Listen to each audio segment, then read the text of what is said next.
All right, everyone, welcome to our YouTube channel. Today, we are going to be talking about how to be apolitical in political spaces. Let's start with the shutdown for a moment. The government is shut down, tensions are high, political debates are louder than ever. But if you're a business owner, a contractor, or a professional working under these conditions, you can't afford to pick sides. You have to stay effective. And I want to pose the question: how do you remain apolitical in political spaces without losing your influence? I want to briefly talk to you about what a shutdown is ultimately, and how this impacts contractors all across the spectrum of engaging and participating within government spaces. Now, I will say, as several of you who are very familiar with this channel, we stay as neutral as possible. Why? Because we always know that funding lapses, right? That there are budget disagreements, that at times operations can be paused. But shutdowns are political by nature. But contract relationships and long term opportunities outlast any sort of political noise. So I want you to begin to, several of you who find yourself caught up in, um, caught up in being pinned between, your political parties and trying to make sure that you are fully funding and fully engaging your employees, your staff, and making sure that they're employed and that they're engaged. This may go for a while. Trump, in his last term, I believe, had the longest shutdown in American history, which was 35 days. And I suspect that this shutdown will go even longer than the last shutdown. What does that mean? That means for a lot of contractors, that does mean that you may be furloughed or you may be laid off. Your contract may be discontinued. But I want you to keep this in mind. One of the things is oftentimes that we talk about is the relationships between corporate and the relationships between government entities. And one of the things I wanted to bring up quite briefly and to demonstrate and show to you is really the relationship between government and corporate. The better you understand this, the better able you'll be able to transition when you see things like this happening on the political front. As I mentioned before, we don't know exactly how long this will last, but know this: the government does not supply wants, the government supplies needs. And anytime that you have an entity that is supplying a highly desired service, then corporations on the back end are going to have to fulfill these services. So let's say, this whole process goes beyond, 35, 45, 60 days. And let's say we're in a shutdown for the long haul. One of the things that you want to that you want to understand. Now, you don't have to be, let me just be very clear about this. You don't have to be a specialist in economics in order to understand this. But if you want to become a savvy business owner and understand the trends in the marketplace, you're definitely going to want to be able to understand this. So let's get into this for a second. So what I'm drawing for you is, in essence, going to be, this sheet is really focused on the conditions between government spending and corporate spending. So corporate spending looks like this, okay? And we tend to say that it's very synonymous with the overall market. So, for example, we know that we are currently right now in an economic downturn, and I would say that we're probably right about here. Okay, so this graph, just so that those of you who are just chiming in understand, we're talking about government, we're talking about corporate spending, okay, over time. Okay, and this is not just corporate spending, but we're also going to get into government and municipal spending. Okay, so as you look at this chart, we're looking at the relationship between spending period over time. Now, the blue line here represents corporate spending. Now, we usually compare corporate spending is synonymous with economic spending, okay, as a whole. But I want you to notice something. This line here that I'm drawing out is reflective of government spending. Now, what do you notice? There is an inverse relationship between government and corporate spending, which is why we oftentimes teach both how to get into government and how to get into corporate contracting. Now, why do we do this? Because we understand that there is an inverse relationship between government and corporate spending. And so one of the things that I really want to put everyone at ease, because a lot of people have been reaching out to us, they've been emailing us, Alison, what do I do in the economic turndown, so on and so forth. I would say don't worry about it. Because like I said, what the services that the government provides are needs, which ultimately means if the government is not spending the money, then corporations will be spending the money, and corporations will need help to get better aligned. So anytime you find that there's a problem on the economic front or there's a problem on the political front, just know at the back end of all of this, it's going to create opportunities, okay? Opportunities for small businesses like you to get further involved, okay? So in looking at this, okay, so the blue line, as represented before, is really synonymous with our economic cycles, and the red line here is synonymous with government spending. And as mentioned before, there's an inverse relationship between government spending and corporate spending. Now, we are right about here, meaning that the Fed has already cut rates earlier last month. And so we already know that corporate spending is on the downturn, which ultimately means that government spending will have to increase to meet those needs. Okay? And this is what the government does to help spur and encourage economic growth on or in the private sector is they begin lowering rates. Okay, they begin lowering rates, and that's going to help spur. So I believe they only dropped rates by 0.25 basis points. 0.25 basis points is just a quarter of a point. So if your interest rates, let's say on the loan was 6%, now the interest rate on your loan might be 5.75%. And so being that it's a lower rate, they're looking to spur and encourage small businesses, homeowners, maybe to refinance their homes, so on and so forth. Now, we already know the rates aren't low enough to really get people to refinance their homes.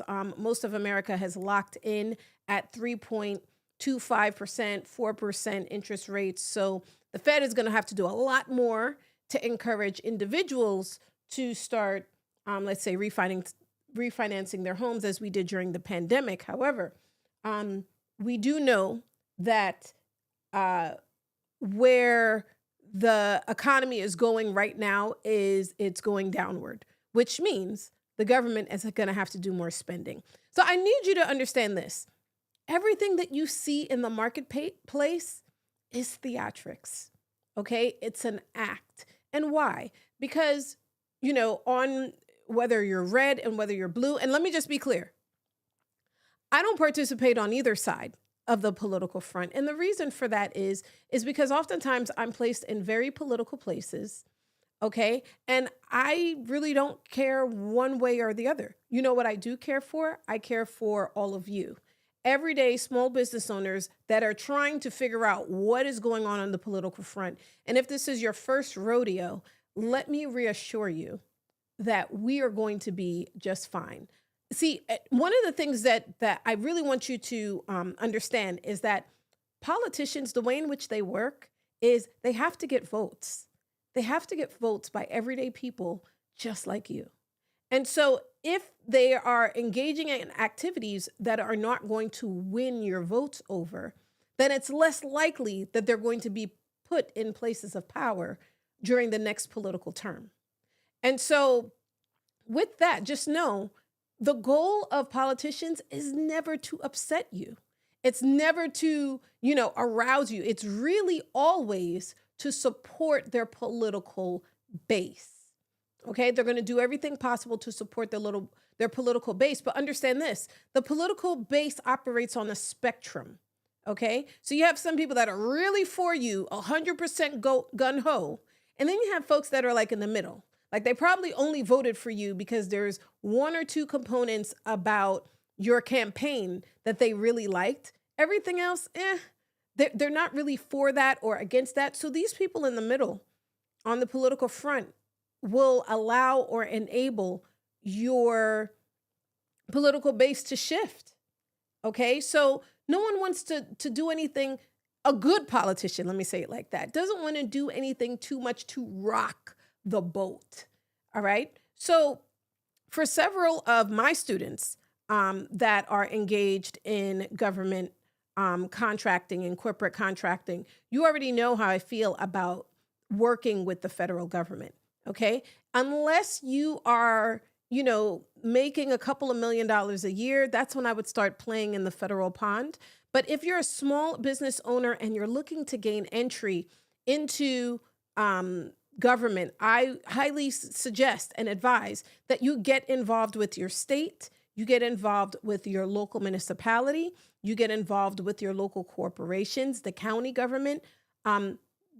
These governments never shut down. Why? Because they're closer to you, meaning you're more likely to politically sway a politician that's in the seat. They're more so thinking about you than not. On the federal front, there's less thoughts. And it's just because, too, their cycles are a little bit longer in some cases. But for the most part, when you're looking to get into government contracting for the first time, I always see it like the back of my hand. You always want to be involved and you always want to be engaged with your local municipalities. Why? Because they're looking for you.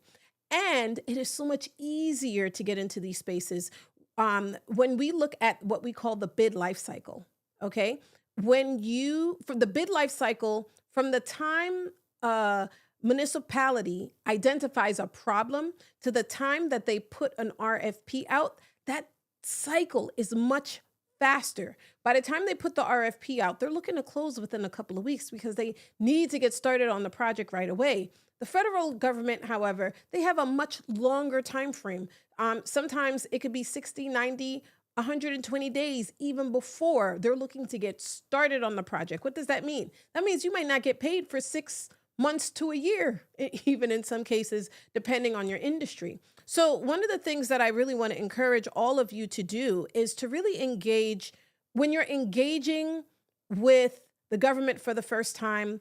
And I always say this, if you are in the game of playing ball, you don't just run to the major leagues. The federal government is the major leagues. Now, I know a lot of my colleagues are going to beg to differ with my opinion on this, but I'm going to tell you this. I know way more millionaires that are doing work on the local and county government areas. And guess what's going to happen? A lot of these larger corporations that are accustomed to doing business on the federal market are now going to transition into the state and into the local government entities. Why? Because the state and the local entities are not shutting down. They can't shut down. Tell me the last time your state government has ever shut down. Tell me the last time your county government has ever shut down. Now, I'm not saying that it can't happen, but what I am saying is that it's less likely to happen because you're much closer to your voter base, meaning the president of the United States, he has to be concerned about all of America. He doesn't just have to be concerned about the East Coast, the West Coast, what's going on in the South, or what's going on in the Northwest. He has to be concerned about all of America. So you'll oftentimes find presidents oftentimes operate right down the middle. Okay. When you're operating and when you're working with local, county, municipal entities, I want you to focus on your outcomes, not on opinions. For example, instead of debating the shutdowns cause, okay, frame your work around the community, the impact, the continuity or preparedness, especially once things reopen. Okay. You have to anchor your position into neutral values. I want you to always, when you're speaking to municipal entities, to always talk about principles that everyone respects: integrity, accountability, efficiency. Like, my focus isn't on which side is right. My focus is always to ensure that taxpayer dollars are used wisely. I want you to use the language of solutions. Avoid emotionally charged or partisan words. Always reframe debates because they do happen. Okay. So understand this. Anytime you're dealing with municipal executives, they're people just like you and me. All right. And they, occasionally their opinions will spill out into a conversation or into a discussion. These are highly charged political areas. And when you are operating at the highest heights of your local municipality, trust and believe the politics exist. And if they're not talking about it, you can feel it in the air. Okay. But when these debates do occur, just reframe the debates into questions about processes, about resources, and about solutions. All right. Be the bridge. Contractors, consultants, and professionals are often translators between different groups. When politics clash, you can be the steady hand that says, look, here's how we keep moving forward. And make sure you do this. Make sure that you protect your boundaries. Know when to disengage. When you're engaging in a conversation with a local municipality, you're going to use neutral phrases. You're going to see, I see strong points on both sides. My priority is ensuring that the project continues when operations resume. So ensure that you're doing the dance regardless, because you're thrown into political spaces. But I want to encourage you is to focus on execution, focus on outcomes. That's a policy debate. And from an operational standpoint, here's what matters. Regardless of what side you're on, we all want this, whatever the project is, to succeed. And just understand this, okay? And I say this pretty often. God always positions his people in places of power. And we got to use, for those of us who are fully understanding, okay, of the dynamic that we're all thrown into. Just know there's always going to be that pull to pull you to the left or to pull you to the right. But understand this, when we are called to be in places of power, we might end up like Joseph. Joseph rose to power under Pharaoh. And he never became political. He managed resources during famine, and he focused on outcomes, not parties. Focus on stewardship and service over political alignment. Now, I oftentimes talk about W-2 jobs as the devil, but the reality is this: it's not. Because if you are being placed in a W-2 circumstance that is within the government realm, and it is highly politicized, and it is highly charged up at this moment, you're put in a place of stewardship and service over political alignment. All right, let's talk about Daniel in Babylon. He served under multiple kings, but didn't compromise his faith. He advised rulers, but when politics conflicted with his values, he respectfully stood firm. I want you to stay rooted in principles, not in party lines. Esther in Persia, she was a queen in the political courts. And she didn't lobby for her own power. She acted when her people's survival was at stake. Use your access for purpose, not politics. I believe I mentioned yesterday when Israel was sent into the camp after Moses had passed, and they had saw, an angel of the Lord stood before them. And it said, and they said to this angel, are you with us or are you for our enemies? And he said, neither. He said, neither. This should be the answer of every believer in highly charged and highly political spaces. I oftentimes question, political pundits where they choose a side and they tell you who to vote for. And it's almost like, well, are you red or are you blue or are you purple? Are you for the everlasting monarch? All right. I always question, and I want everyone to put on your lens, okay? And when you're in the marketplace, to really see things for what they are. And by seeing things for what they are, we have to be rooted in the word.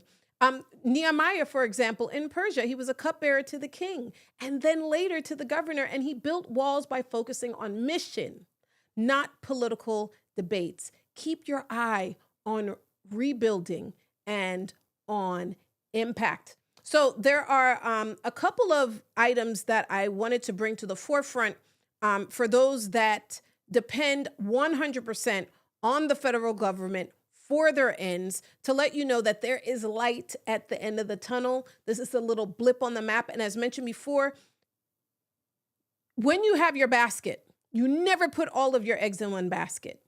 So you keep your basket full. You do university contracting, you do corporate contracting, you do federal contracting, you do county contracting, you do local municipal contracting. Why? So that when things like this happen, you can easily pivot and you can easily transition. Okay? The bigger your organization comes, it becomes harder to turn around the ship. So larger firms like Lockheed Martin and things like that, now they make a lot of money working with the feds. I believe it's like 79% of their income is coming in from the federal government. It's harder to turn that ship around because majority of their income is coming from that one space, in addition to the fact that the federal government is the largest game in town for the services that they offer. However, they have a lot of money in the bank to be able to sustain periods like this. But small business owners, you do not have that pleasure and you do not have that privilege. Now, for those of you who choose not to take my advice and still want to continue to work with the federal government, I'm all here for you. And I have some tips and tricks that will help you along the way. Number one, always make sure that your pipeline is full. Just because the government is shut down right now does not mean it will always be shut down. And as soon as the government opens up, guess what? All of those RFPs are going to be flooded to the forefront. So this might be an opportunity for you to have your team to begin filling out or completing a lot of proposals, rewriting these proposals, getting all your checklists and your narratives and your templates all in one place and together, because as soon as the government opens up, all of that pent-up demand is going to come rushing forward. And the reality is you want to set your business up so that you can capitalize on these opportunities. Now, for several of you who are involved with your local governments, I want you to, or involved in the federal governments, now might be a time for you to go out on ahead and get your certifications in order. Okay, this is not downtime. This is time for you to prepare so that when the government reopens on the federal level, you, in essence, are more and better prepared to go after these opportunities. When I say certifications, what do I mean? I mean your women-owned business certification. I mean your Hub Zone, the historically underutilized business certifications. I mean your 8A certifications, so on and so forth. And for those of you who want to learn a lot more about these certifications, where to find them, what to do, I think I have a few videos on that already. But if not, I'll double check and we'll probably create some things. You want to update your capability statement. Now is that time. Make sure that you're taking time out to really review your business operations and to take this moment to really grasp your operational strength. Okay? Train your staff on contract management, proposal writing, and compliance systems. Make sure that they are ready and able to push forward, especially if your business is 110% focused on the federal level. But as I said before, specifically for small businesses, this is an easy pivot for you. You can now take your services to the local level, to the state level, to corporate. All right. And then I want you to go over your business from an operational standpoint. Look over all of your SOPs. Make sure the way in which you conduct business right now is the way that you want to conduct business moving forward. A lot of business entities right now are aligning their business with artificial intelligence. Why? So that they can come back stronger than ever. All right. I want you to make strategic moves. Now is the time for you to build relationships. I want you to network with prime contractors. I want you to engage with your local and state officers. I want you to look at your existing marketing strategy, update your website, update your LinkedIn, polish publish thought leadership and shutdown resilience or industry insights. There's so many different ways in which you can use this moment as a little bit of downtime to review your operations so that as you continue to grow, you'll be stronger than ever.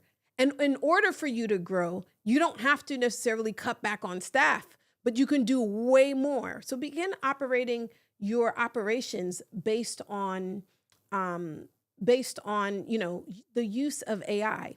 Now let's get into this. Right before I conclude for the day, what we're going to get into is the Win Big Bid of the Day. The Win Big Bid of the Day is coming from Las Vegas for brand management services. The RTC, which is also known as the Regional Transportation Commission of Nevada, is seeking a qualified firm to provide brand management services to support all RTC programs and services, including fixed routes, microtransits, ADA, paratransits, with specialized services, senior transportation, fast initiatives, and the like. So if you are into brand building, this is going to be a perfect opportunity for you to come on board and to assist the RTC in their prerogatives. The issue date for this opportunity is September 29th, and the deadline is October 6th. So this is a very fast turnaround. And the proposal is due. Oh, so sorry. Question deadlines are October 6th. Thank you. And so if you have any questions regarding to this RFP, you'll be able to submit any of your questions at October 6th, 2 p.m. at 2:30 Pacific Standard Time. And the proposals are due October 20th, 2025 at 3 p.m. sharp. If you want to get access to this bit of the day, we encourage you to go to our Vault, which I will make sure that we put in the description. All right. And with that, we'll conclude for the day. Make sure that you stay vigilant as you walk through this process of growing and scaling your business through government and corporate contracts. Till next time, this is Alison Etinoff. Now go win and win big.